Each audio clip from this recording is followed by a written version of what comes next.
నాకు ఇందులో బ్రహ్మానందం కరెక్ట్ అనిపించింది ఆ ఎక్స్ప్రెషన్. ఏంటి ఈ మతద నేను పెరిగావా, ఏంటి ఈరోజు ఆ రకం పడ్డావా, రేపేం చేయబోతున్నావు? నిజంగా ఇలాగే ఉంది నాకు బంగారం విషయంలో. ఏంటండి బాబు, అసలు మార్నింగ్ ఏమో 2240 పడిపోయిందా, ఇప్పుడు మరల ఏకంగా 2180 పడిపోయింది. మొత్తం ఎంత పడింది? 4420 పడిపోయింది ఈ ఒక్కరోజే 24 క్యారెట్ గోల్డ్. ఇప్పుడు 1,57,910 ఉంది ఇక 22 క్యారెట్ గోల్డ్. ఉదయం ఎంత పడింది? 2050 రూపాయలు. ఇప్పుడు ఎంత పడింది? 22 క్యారెట్ గోల్డ్ 2000 రూపాయలు పడింది. అప్పుడు ఎంత పడ్డట్టు? ఈ ఒక్కరోజే 4050 పడ్డట్టు. అప్పుడు ఎంత మార్కెట్లో? 1,44,750 రూపాయలు ఉంది.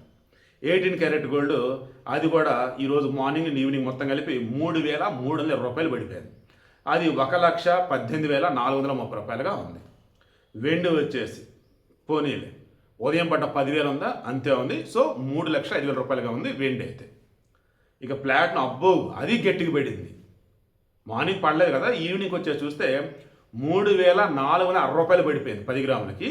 దెన్ 61,540 రూపాయలుగా ఉంది 10 గ్రాములు ప్లాటినం. సో ఇది మరలా ఈ బంగారం వచ్చేసి కుదేలు అవ్వటం, వెండి వచ్చేసి అలాగే ఉండటం, ప్లాటినం వచ్చేసి బొక్కబారలా పడతాం. ఐఎమ్ షూర్ రేపు శని ఆదివారాల్లో మరలా పెరగవచ్చు. ఒకవేళ తగ్గిన మరలా పెరగటం అయితే ఖాయం.